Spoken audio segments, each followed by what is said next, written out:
तर हा आहे माझा कॉलेज ग्रुप आणि खूप दिवसानंतर आत्ता अचानक भेटायचं ठरलं आहे. त्याचं कारण म्हणजे एकीचा बड्डे आणि एक फ्रेंड आली आहे आमची दुबईवरून.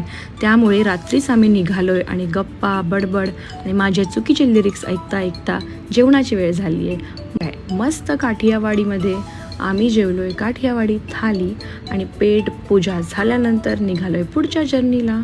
सामसूम रस्त्यावर 12 वाजताच बड्डे फरेरो रोशरने ओवाळून विश केले आणि बघता बघता डेस्टिनेशनवर पोहोचलो आहे. जाता क्षणी प्लॅन ठरला खेळायचा आणि खेळ चालू केल्या आम्हाला जॉईन झाले ते म्हणजे हे झुरळ.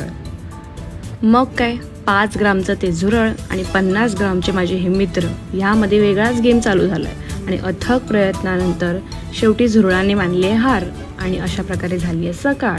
मस्त असा ब्रेकफास्ट केलेला आहे आणि आत्ता पुढचा प्लॅन चालू झाला आहे. सो मस्त नाश्ता करून चहा घेता घेता मस्त एक टेनिस मॅच बघून आम्ही निघालो आहे मितालीच्या घरी आणि काकींनी स्पेशली माझ्यासाठी बनवली आहे कोलंबी फ्राय. ती कोलंबी फ्राय घ्यायला आणि ते काकींना बघून खूप छान वाटलं. त्यांनी इतक्या आग्रहाने मच्छी बनवली आहे आणि ती खाऊन आम्ही निघालो. स्टेरिंग आलं आहे बड्डे गर्लच्या हातात आणि आता नेक्स्ट प्लॅन काय ते बघूया.